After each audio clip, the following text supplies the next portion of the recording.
From the shores of Puget Sound, this is GreenerViews, a unique media resource for information, education, consultation, and fun. GreenerViews is a part of the Healthy Homecast network and is brought to you exclusively by healthypainting.com and ambrosiadigitalmedia.com. Each episode will introduce and connect you with services, products, practices, organizations, and groups that focus on the health, happiness, safety, well-being, charity, and community of all. Find us on the web at www.greenerviews.net. And now, your host, Daryl Whalen. Okay, well, good evening and welcome to episode 35 of GreenerViews. I'm Daryl Whalen and I'm here with audio engineer Randy Parcel, video engineer Michael Schwartz, and joining us this evening is Basha Brownstein from Cancer Lifeline. Mm-hmm. Good evening. GreenerViews is part of the Healthy Homecast network. It's brought to you exclusively by healthypainting.com and ambrosiadigitalmedia.com. To advertise, sponsor a program or an episode, or donate, contact interviews at greenerviews.net, and we're working on having our website and everything all redone, and we're going to have buttons and stuff and all kinds of hoopla about that on there. So let's see. How do I know the guest? We met at the PCC, and I was in there checking out the kombucha. And it was last year sometime, and I got to talking about the podcast and got to talking about kombucha and got to talking a little bit about Cancer Lifeline. And I'll be completely honest with you, I didn't know anything about Cancer Lifeline at the time. She just seemed like a really, really cool gal, and just had a lot of fun talking with her. And so here we go. I contacted her recently, and she came on, and I'm really excited about it. So welcome, and thanks for joining us this evening. Thank you, Daryl. We're going to get started. Tell us briefly, what is Cancer Lifeline? Well, Cancer Lifeline has been around for over 40 years. We have our 40th anniversary next year. We've been, all that time, our backbone has been a 24-hour, 7-day-a-week emotional support telephone line. About 13 years ago, we morphed, in addition to being a line and offering classes at that point off-site. We bought basically the old PCC and in the Green Lake area, and we have owned it for the past 13 years. So we provide programming at that site, and then over the years we've also added contracted sites at 3 hospitals, Northwest Hospital, Evergreen Hospital, and Valley Medical Center. So you say it's been about 40 years. So who was responsible for the starting, and what was the, is it the impetus? Is that the right word? Yeah, that's a good word. It was a woman named Gloria Gakowski. She lived on the peninsula, and she had recurrent cancer. This is back in 1973. And she felt like she wanted, because her cancer had come back, and I think cancer has changed. The face of cancer has changed dramatically over the years. So now for many cancers, it's almost like a chronic illness, the way AIDS has become for many people. But back then, I think she felt like it would have been too great a burden to have advanced cancer for her husband, and she wanted a larger community that would support both she and other people out in the world who were facing the same thing. So she brought together about 25 people. She must have been a mover and a shaker, and brought together a group of people that she knew, and physicians that she interacted with as a patient, and basically set up this telephone line that would be of service to people that were going through similar things. So. We love the movers and shakers here at GreenerViews. Indeed. It's right in our little motto there, with the forerunners of change. Was there anybody else doing anything like that at the time that you know of? I don't think so. No. If there were, I don't know who they were. I mean, certainly the American Cancer Society has been around for a long time, but in terms of this being a local It started off, I mean, now our line, because we're on the web and all, we get people calling from all over the place. But back then it was basically Washington based. Yeah. Maybe even mostly Seattle. Mostly, yeah. Or not even Seattle, because she was on the peninsula, so. Oh, okay. Yeah. So, yeah, interesting. So what is your position and your specific role and responsibilities? Well, it's morphed. I was brought on 14 years ago to start the Healing Arts for Creative Expression program, and I still have a very special spot in my heart for creative expression as it relates to healing. But my responsibilities have increased over time, and now I basically develop and set the classes for the main site at the Dorothy O'Brien Center and also at the Northwest Hospital site. So I do bring in nutritionists to do nutrition classes and meditation folks and exercise people, exercise physiologists and artists and just all sorts of people. I consider myself a trawler. I research lots and lots on the web and other places and just hear what's going on out there and what people are saying they need and want that will help it be in the service of their healing. And I think one of my jobs is basically to look for well-researched but cutting-edge modalities that will be of service to people in their healing process. And I should say that I distinguish between healing and curing, because you can heal no matter what's going to happen with your body. Yeah. And curing is up to the fates in many cases. I know what I was thinking about before was, so about 40 years ago, you said that this had started. I wonder what the general attitude was towards cancer and people with cancer and how it's changed over the last 40 years. I think 40 years ago, I think many more people felt like it was a death sentence. Yeah. And there was much more of a hush-hush quality about it. I know in a previous job, I was a program director at a senior center, and the first time I had cancer, ladies would come up to me as I was, like doing something at my desk, and they'd like pat me on the shoulder and say, there, dear, it's going to be okay, in a very, hushed, voice, not because, God forbid, I had never known that they were cancer survivors. So it was something you didn't share. I think you just sort of, you toughed it out. You kind of went through your own quiet, what is it, dark night of the soul? Yeah. Without feeling like you could really share with that many people. And now it's, how do you see it being now? It's amazing. Yeah. I certainly know firsthand and from seeing folks that walk through the door, they walk through in crisis, and it certainly is, and it's a life-changing one. But as strange as it may seem, my experience of the Dorothy O'Brien Center is that it's also a very joyous place.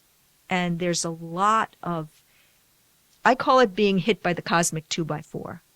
And we folks are we tend to be a little dense. It's just our nature to be that way, I myself included.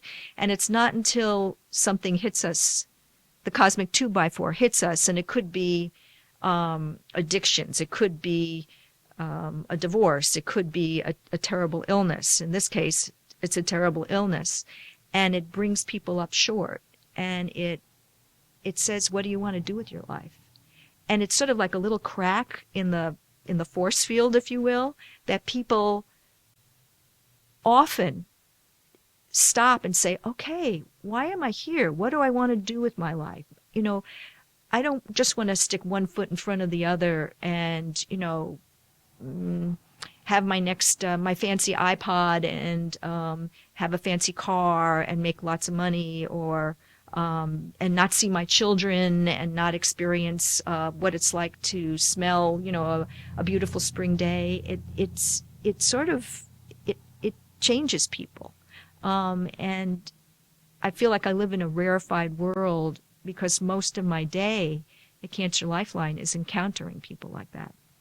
So it's not like this doom and gloom like all day long. It's certainly a part of it, but really Yes. now we're living in a world and where adversity is the gateway to empowerment and stuff.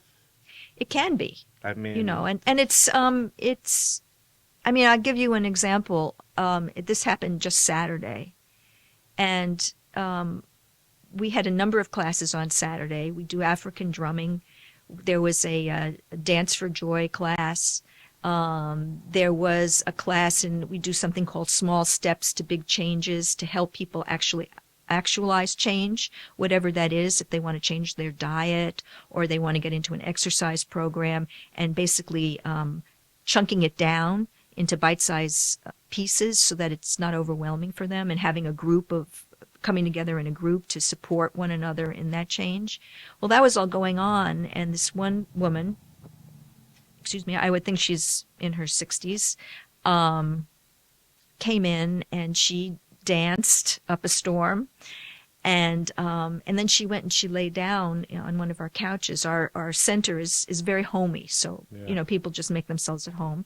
And I went over just to check her to see if she was okay, and she said, "I had to come here today. My husband just died last night. wow. And I had to honor him by dancing, because he and I always danced together when he was healthy. And I knew that I could do that here. And, you know, I could feel all the feelings I had at that moment, but I could also be joyous. And I would be embraced here, basically. And I was in tears. I mean, I was very, very touching. And we just sat together, and we held each other's hand, and she just spoke about what adventures she had had with her husband, you know, when he had been healthy. That's a very precious moment to be able to do that. And I think Cancer Lifeline really, it allows you to be however you are in the moment. You're not defined by your cancer, and this or a loved one's cancer. You're whoever you are. You're whole. You just happen to have, you're either have an illness or you're supporting somebody with illness. Yeah, that's exactly what I'm talking about. Thank you for that story. It's beautiful. That's what I mean by adversity being empowering. I mean, I think what you were saying earlier is, I don't really know that much about it, but 40. I take that back. I do know a little bit about it.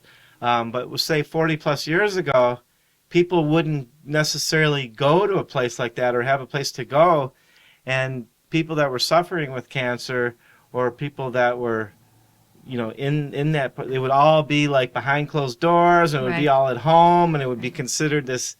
Right.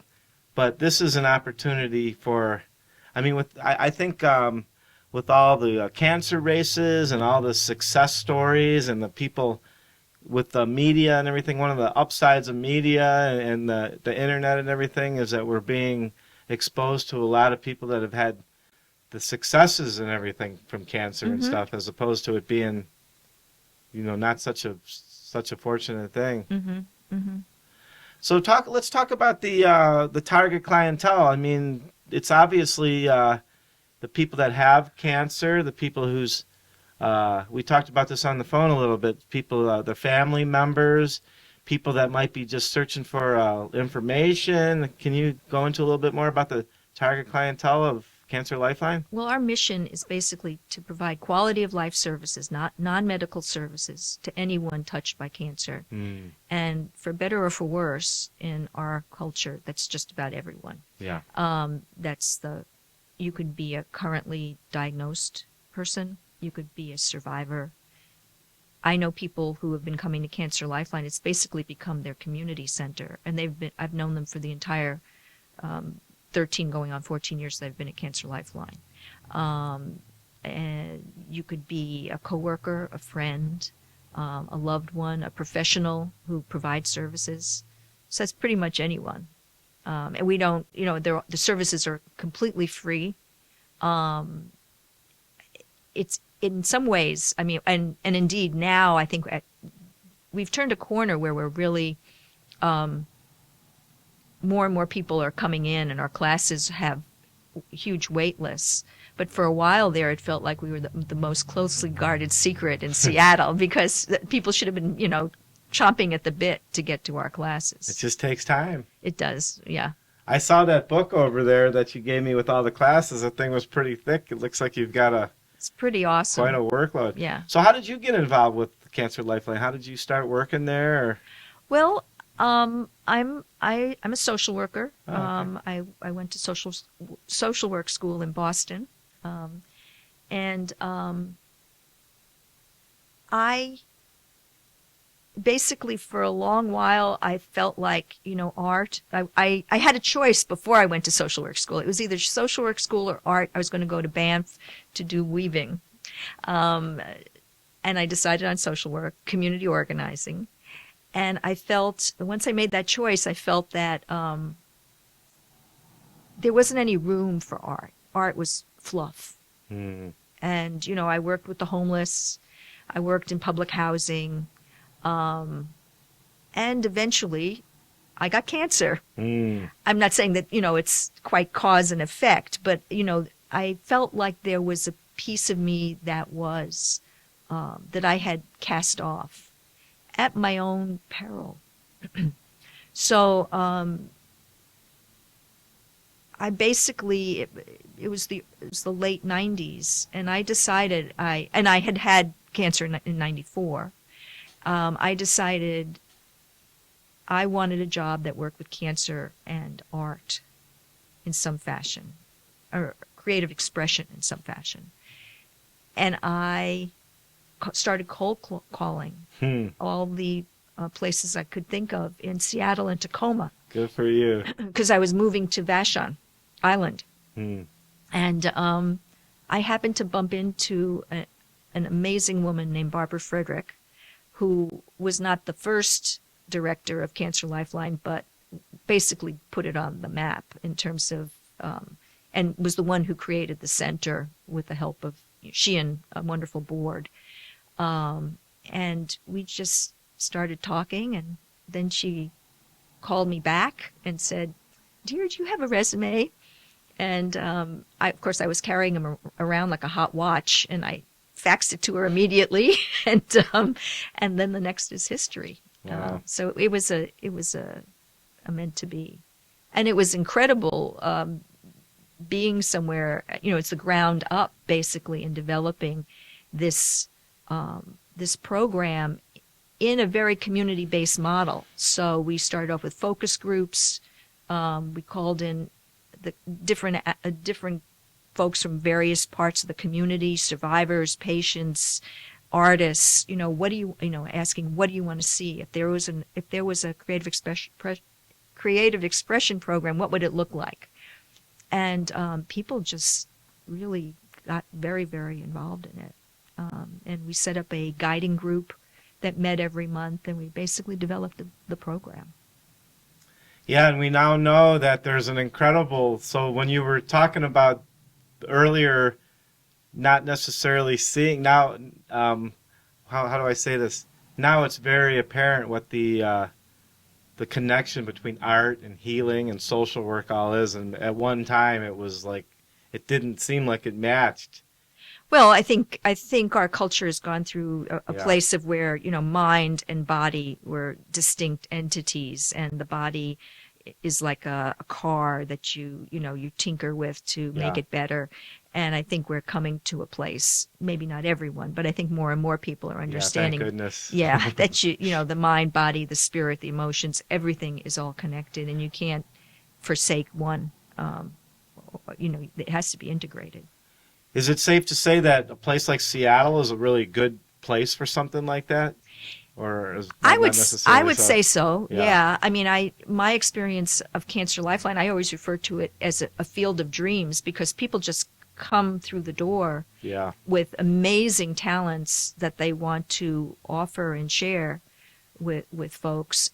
It's just remarkable. We just did a 6-hour class with a woman a PhD nurse who's trained as a hypnotherapist and did a therapeutic self-hypnosis. And it just, I mean, it knocked my socks off. And I think and we had like 50 people in the room. I mean, there was almost standing room only. And just the impact that, your attitude and your focused intention, the impact that can have on you. And people were really, really, really interested in that. I imagine you've seen a lot of things in the last, you say 14 years, huh? Yeah. So, so from your own perspective, what are you most passionate about as it relates to this work, and why is this work so important? Well, I think personality-wise, this is an ideal job for me because I have many interests. Yeah. I mean, I went to art school at the U of Dub in fibers. I mean, but my passion in bringing people together in community to develop something, it's almost the process of creation is part of the healing process. So we've done 3 large installation pieces at the Healing Journeys conferences that happened over the last decade at Meany Hall. They're an organization that hails out of California. It's Healing Journeys from Surviving to Thriving. And we basically, with a community of about 35 folks, developed, what would be the story? What would be the storyboard that would be used to tell this particular story of healing? And then we'd manifest that. So whether we used bathing suit forms that come from Costco, the clear bathing suit forms that you would normally toss, well, people use that to create images of their story.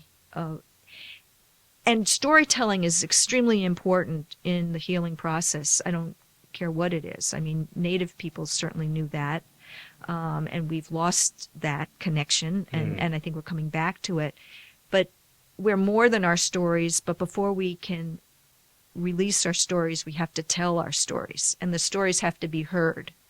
And creative expression is a very powerful tool for telling your story, whether that's writing, poetry, whether that's some kind of visual art, whether that's dancing, whether that's singing. They're all, whether that's working in the garden, that's all it can all be part of you telling your story, and the pain of your story and the healing process of your story.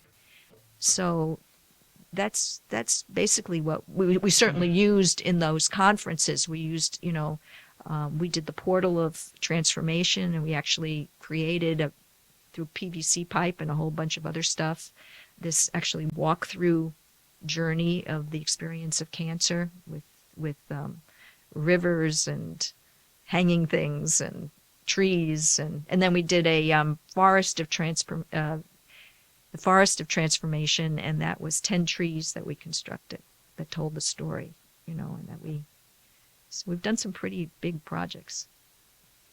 Great. So you'd sent over some information beforehand, and we talked about a little bit of it. You say that Washington State has the highest incident of breast cancer per capita in the nation? Yeah. I don't know why. It's a hot spot. I never would have thought about that, or I never heard that before. And is there any ideas why that's the case? I certainly don't know why. Wow. So another thing was the effect the recession has had on cancer patients. Do you want to talk about that a little bit, the basic needs of cancer patients? It's huge. One of the services that we offer is a navigation program, financial navigation, which offers woefully little money when that's available, but we also help people connect with other services to the extent that we're able to. But people are going through cancer being in homeless shelters, or being close to being that in homeless shelters. It's pretty scary. Relatively healthy people are going through the same thing. Totally. Could you imagine having a situation like that, a challenge like that to live with on top of it? No. Jeez. I mean, I can remember a man who coming into the center, this is a while ago, who his wife was about to start treatment and they were going to be evicted. Yeah. And he was at his wit's end. He had no idea what he was going to do. Yeah. Humanity.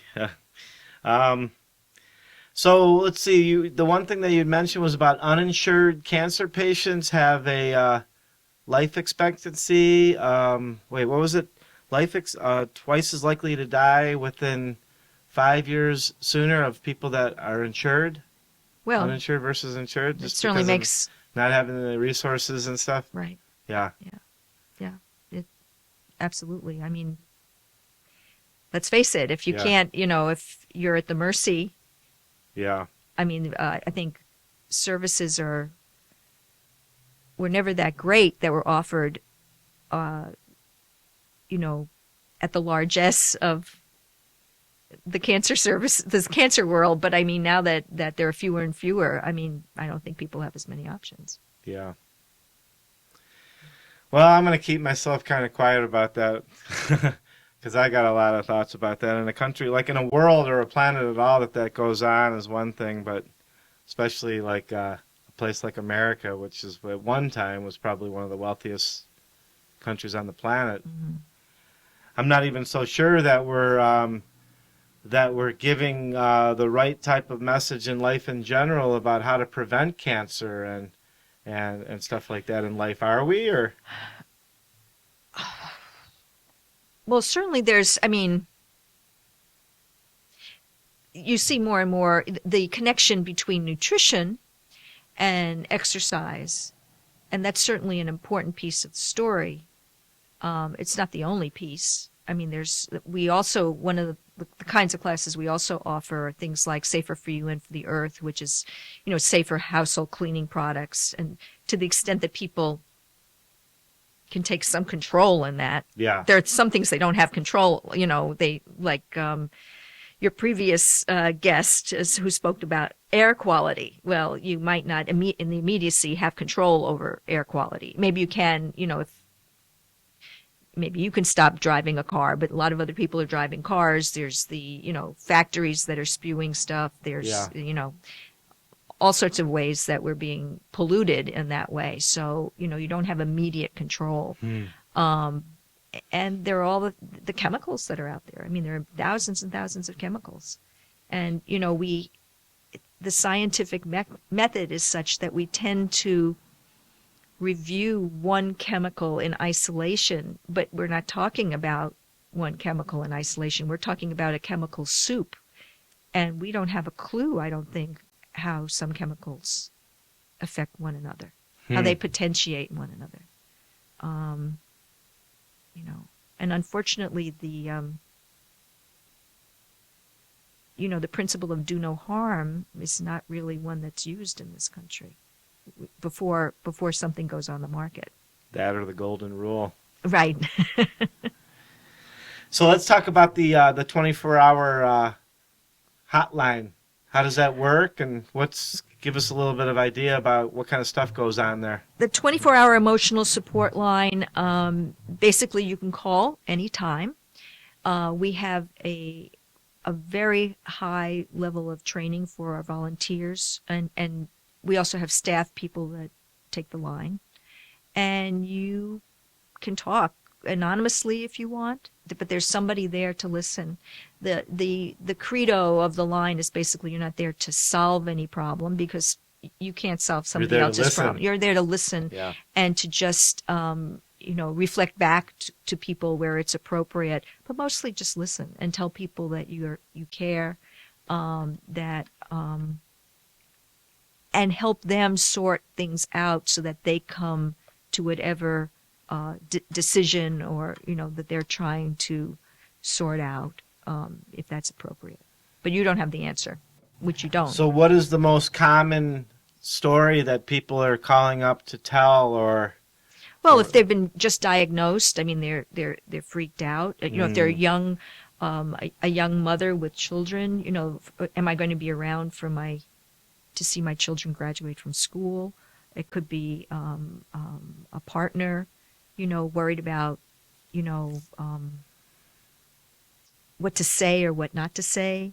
It could be a friend saying, I want to be supportive, but I don't know how. I mean, all the things, all the emotional things that come up for people that sometimes make people clench and not share.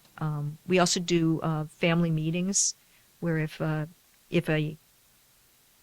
family member, if a patient survivor is interested in calling a meeting, and then however they configure their family, that's could be a friendship network, whatever the friendship or family network, just to help them sort out the complications of communication. What do I do? How does my child know, my 4-year-old child? What do I tell him or her?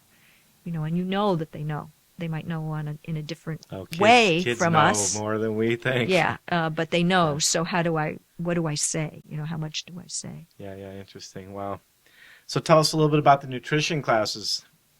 Nutrition classes are awesome. Wow. They are awesome. We have our philosophy is to really provide just whole food nutrition information.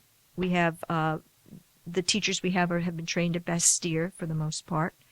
They're excellent, and they vary. Some are eat meat and do demonstrations with cooking, where meat is almost like a condiment, not like a side of a cow.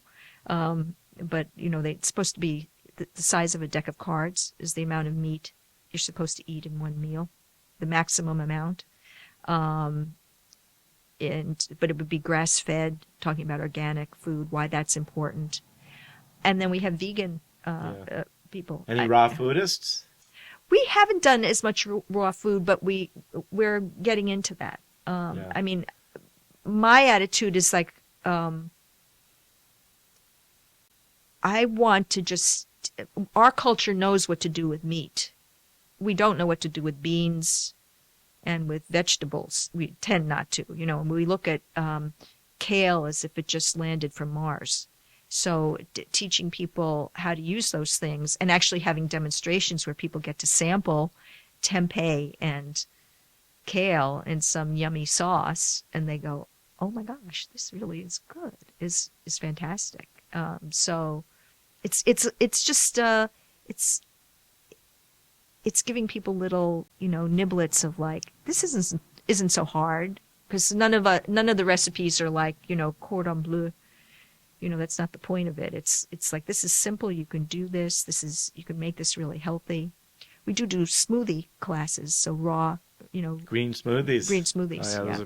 There's a tremendous amount of work and healing and progress that's been done in the cancer area with raw vegan diets and stuff like that.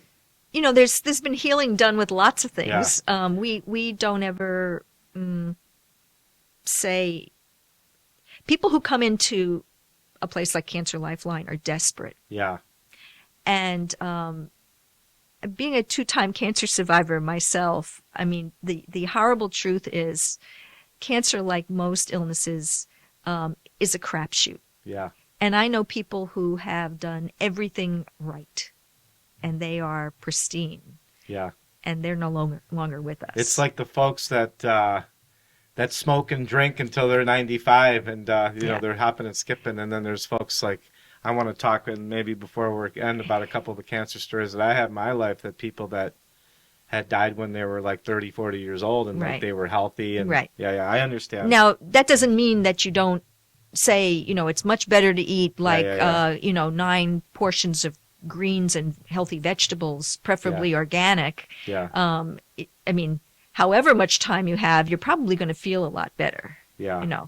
But to say that anything, we shy away from, if you do this, then this. Oh, yeah. I was just making a general statement. Yeah. I mean, that certainly is true. And I Yeah. I know folks like that too. So what about the exercise and movement classes? Why don't you talk about that a little bit? We really cater to people who either have never exercised or are extremely debilitated as a result of their treatment. So it's gentle yoga, and it really it certainly combines things like meditation and mindfulness practice plus simple stretches. We do something called Labed, which is the founder Shirley Labed Davis created with her two brothers in response to family and Sherry's own breast cancer, where she developed lymphedema, which arises from the lymph system being impaired by radiation or surgery. So it can be upper body or lower body, but if that happens, then the lymph tends to pool and can cause incredibly debilitating situations where people do not have a quality of life at all. Yeah. So this is a form of fun lymphatic drainage, and Sherry has groupies in her class, people, because she's like a stand-up comic in addition to being a wonderful teacher, and so we have about between 20 and 25 people in that class, and every week they will do these dance routines that really encourage lymphatic drainage to help either prevent or mitigate the symptoms of lymphedema. So there's that. There's stretch and strength, so light resistance training. We have Feldenkrais, which is extremely gentle, and really helps. Did we have Feldenkrais on the show? Yeah, we had a Feldenkrais show. Isn't that amazing? Yeah. Great guy, Eric. Okay. Eric Lesueur from Alki Moves. I know him. Yeah, he's a great guy. I think he's subbed with us. He probably has. That's the kind of guy he is. Yes, he's wonderful. Yeah. That's sort of almost like an inner meditation. So it's you learning from the inside out what is not efficient movement and what can I do to change that. So it's you becoming aware. So a lot of what it is we do is an awareness, become aware, and then take it from there. So, and just like the diet that we talked about, the tremendous amount of healing. Of course, it is a crapshoot, but a tremendous amount of healing has been done with just the right type of exercise and stuff. Absolutely. And it's not always the quantity of life; it's the quality of life. And just like you had mentioned, how we know we eat properly, how it can make us feel. The right kind of exercise. I used to do yoga a lot more regularly than I embarrassed to say that I don't do now, but it made me feel fantastic. Absolutely. Yeah. Absolutely. And the other piece that they're discovering, which in addition to exercise, is sedentariness, which in addition to exercising, if you don't get up and move every half hour, there's new evidence coming out about that. Oh, they say that about people that work in computers and stuff all day. To be inefficient and get up and move around, and that's really because our bodies were meant to move. I had heard that sitting too long with a chair without being moving around will negate a certain amount of exercise that you might actually be doing. Right, and that's why some people are actually putting their computers on pedestals or on treadmills, mounting them. So they're actually, like a gerbil, but they're moving, and standing, and it's supposed to be healthy. I spend too much time on my computer, that's for darn sure. So I understand that Cancer Lifeline doesn't receive any public or government support. We mostly private donations.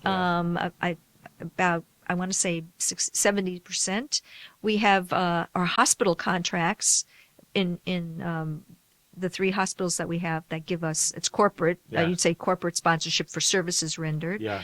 And then we have, in the past, we've had a Komen grant for some of the financial services for people with breast cancer. But by and large, it's private donations.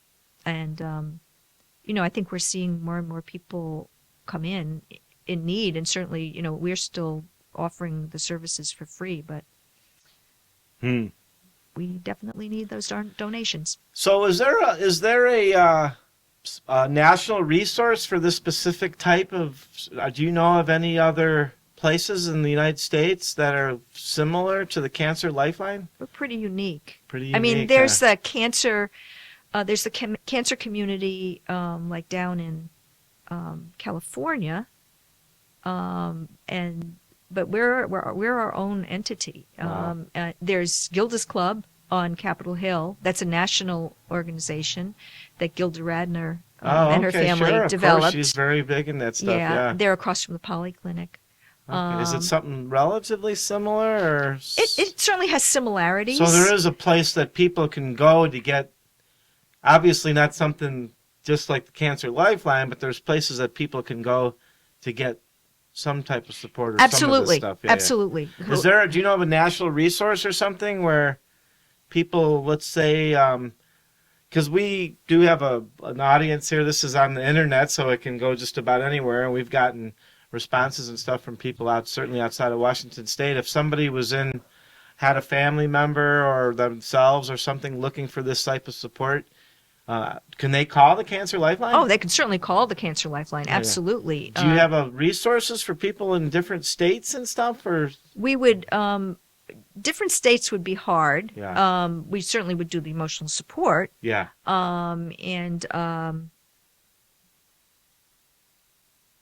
But things like there's something called Cancer Care that's located out of New York, and that has also a line, and they also do podcasts or webinars of particular cancers. So informationals. There's the Cancer Information Service, which is actually based physically at the Hutch, but they really are their phone service during the week. I think it's 9 to 4 or 5 Monday through Friday, and they're medically focused. So Yeah. you can call up with the particular kind of cancer you have and talk about what are the treatment modalities that are most likely to be offered at the Sure. current time. So there's that. Wow. Well, there's so much here. Well, we're going to take a break, and we'll be right back with the rest of the interview. You are listening to GreenerViews. Gravity connects me to the earth, which connects me to people who connect me to myself more honestly. And gravity connects me to the crust, which connects to the leaves on the trees that make it possible to breathe.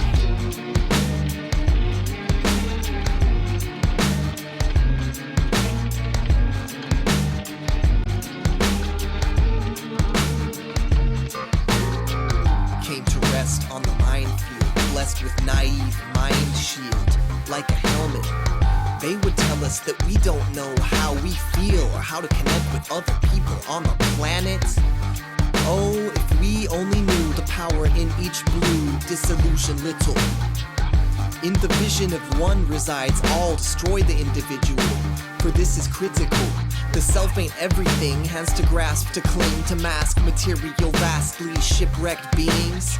At last, release the greed amassed with capitalist tasks and contact. The mass communication is all we have in dwindling fast. Okay, welcome back to episode 35 of GreenerViews. 35.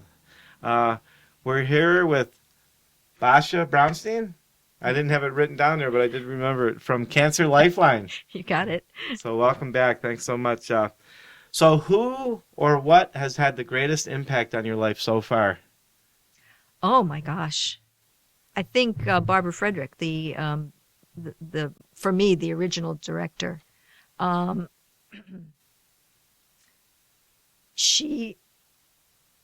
capacity to take the vision that she held of what she wanted that center to be and manifest it is just quite remarkable.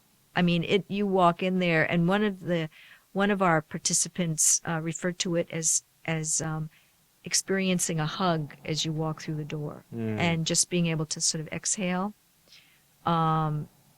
It's I have never experienced a building like that, it's very, very, very special, and that's a manifestation of her.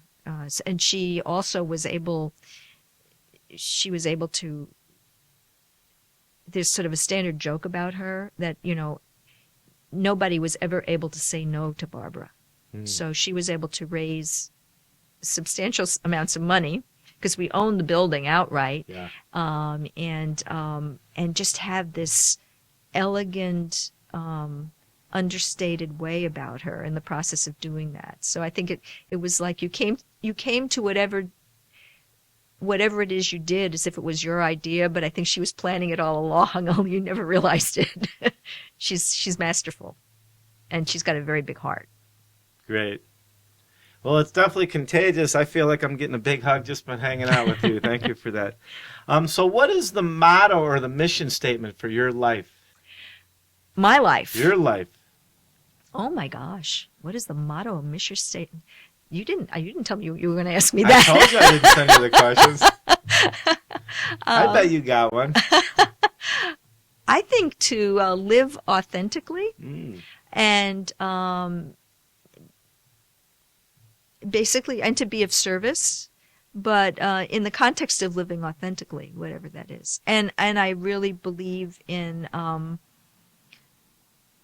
the healing power of community and bringing people together and finding ways to do that. I think our culture is woefully isolated in so many ways. And in point of fact, I think Cancer Lifeline, it happens to be cancer, but it is a healing space. And if more people engaged in the activities that Cancer Lifeline has to offer, whether they were able-bodied or not, the place, I think there'd be a lot less sadness and disturbance in the world, because people would be living more authentically and searching out what's really important to them and what's important to them in relationship to the world that they live in. Yeah, that's great. Thank you. Yeah, I mean, there's many people that are, from my perspective, extremely healthy, but it doesn't necessarily mean that they're very tuned in or very alive and really in touch with their own lives. Right. I think the level of unconsciousness could put us at our own peril. I think so. I think it's a place where you can look at painful things in a very loving context and come out the other side in quite magical. I know that sounds very woo-woo. It doesn't sound like it to me. That goes back to what I was saying in the beginning about challenges being empowering. Right. Yeah. It's a pretty magical place. Some of us have some pretty blessed lives, but we might not be living them very powerfully. Right. So what do you see as the main responsibility that we have to ourselves in our lifetime? Well, I think living authentically, really finding out why we're here and what we should be doing, whatever that is. And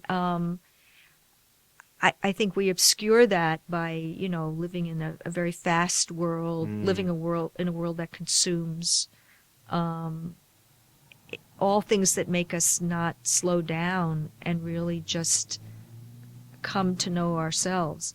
I truly believe that we intrinsically know what we need to do inside of ourselves, and we just cover that up.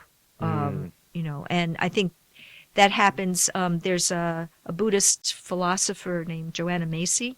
She's an ecologist, and her work is The Great Turning, and she talks about how we're animals on planet Earth, so we know what we're doing to our planet and ourselves, but because of the great pain that we experience, we turn away from the pain because we don't want to, we can't hold the gaze, and we need to hold the gaze to get through the pain to then come out on the other end. And I think that's in a small way, that's what happens at Cancer Lifeline, but that should be happening everywhere. Yeah, wow. Well, speaking outwardly, what responsibility do you see that we as individuals have to the planet and all of its inhabitants in our lifetime? Well, I think to live more modestly. I mean, to not live as if, we basically live as if the earth is a toilet. And it's going to be around forever. And we can just keep taking from it and then disposing of things. And, clearly we can't do that. We can maybe do it for a little bit more time, but Yeah. it's not going to work. So it's like either change that or or not. And I have hope that Gaia will be here long past us. If we happen to caca the bed, we're expendable. Yeah. No, great answer. Shouldn't be treating the world like a toilet, huh? The Right. planet. So what is one thing that most any person can do to make a difference in this world? Again, I think to stop. I mean, in some ways, to stop, to slow down, Slow down. and I like it. and to be grateful, for what we have. I know there are ways. I've certainly gone through periods in my life where I've have felt resentment and how that can be so insidious, and envy and all that. And when I consciously did what seemed to be such silly things, like started a gratitude journal and started my day off thinking about what I had to be thankful for, my day had a different spin. It's not silly at all, as far as I'm concerned. Yeah. I've done it myself, Yeah. and it made a big difference. Yeah. And when you're constantly comparing yourself with other people, which we all tend to do, but if you're able to really look at that for what it is, which is an absurdity, and to go back to that state of gratitude, I think that makes a big difference. Wow. Well, thank you. I love all your answers. So I wanted to take a couple minutes to talk about my little cancer story. It's about a woman. Her name's Nina Williams, and I knew her since I was 10 years old. And I don't talk about her a lot, but occasionally I get into some situations where I can talk about her. But I see her as an angel on earth type of thing. I'm not trying to get religious or too hippy dippy or anything, but I knew this woman since I was 10 years old, and she had a son, and we were the exact same age. And my family was close with her family, and when we were little, we used to vacation at the same place and everything. And she got cancer. And she got really, really bad cancer. And I didn't really know that much about it. And then when I was really young, and then she got better for a while.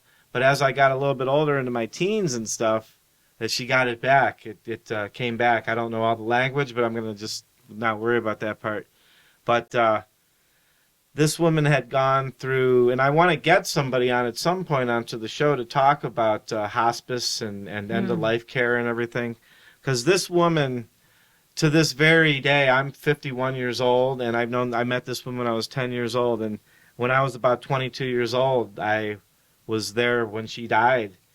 And this woman had the most incredibly positive and powerful attitude, and she looked into my eyes and said, don't let what's happening to me bring you down, and don't give up on life and everything. And it's just a story that, and this woman has just been with me and a part of my life, and for all these years. And I just wanted to have an opportunity to share that with you.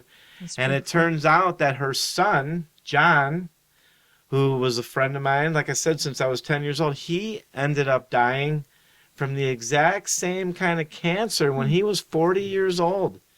And this guy was married with 2 little kids. He was mostly a vegetarian, rode his bicycle to work, played sports. I mean, he didn't really drink or do drugs or anything, and he was just an amazing contributor and stuff. And he ended up dying with almost the same age. They were both around 40. He was around 40, 41, and she was 42, 43 years old. And I don't really understand it. And we were talking about this earlier about, it's a crapshoot. Cancer is a crapshoot, and life is a crapshoot. But from what I gather from you, and from how I know you very little, and the feeling that I get from you and the work that you're doing at Cancer Lifeline, we have an opportunity to contribute and participate in a really powerful and positive attitude in the lives of the people around us, no matter what we're going through. Mm-hmm. And we need the kind of people and the kind of programs and stuff that you're doing to help us be able to do that, because some of us may not feel that way on our own, and we need people that can love us and support us and show us. So anyhow, I just wanted to share that. So how can people get the word out about Cancer Lifeline? What kind of support do you need, and what kind of volunteer type of stuff are you looking for, and how do people get involved in all that? People can certainly call if they're interested in volunteering. There's helping with classes. There's potentially teaching. You go through an interview process, but, teaching a class. There's we have our big signature event. It'll be next March. It's our big fundraiser. We always need help with that. It's a luncheon at the Westin. We need administrative work. We need front desk receptionists. So people can call the line and basically ask for a volunteer packet that can be sent to them. Great. Well, why don't you give us the contact phone numbers or any emails or websites or anything that you want to share? Sure. The local number is 206-297-2500. That's the emotional support line. And then the 800 number is 800-255-5505. And people can always get in touch with me by email at bbrownstein, brown like the color, STEIN, at cancerlifeline.org. And the website, I imagine, is cancerlifeline.org. Lifeline.org, yes. Great. So aside from the big thing in March, you said, is there any other upcoming events or information or offers that you want to share with us right now before we go? There'll be all sorts of classes. You can go online and see the complete roster of classes at all 4 sites, the 3 hospital sites and the main site. It's just it's too large to go through. This book right here is it's got a lot of stuff in here. Yeah. Super. Well, we always like to end out with any wise advice or helpful hints or words of wisdom that you got for us? Have fun. Have fun. Great. Well, thank you very much. You're very welcome. So you've been listening to episode 35 of GreenerViews. Thank you, Basha, for joining us. On our next show, we plan to talk to, I have no idea, I can't remember, but you can look that up on the website, and we will have a show next week. And on behalf of Randy and Michael and myself, I say thank you. We really want your feedback, so email or call us with ideas about guests or topics or opinions about the show.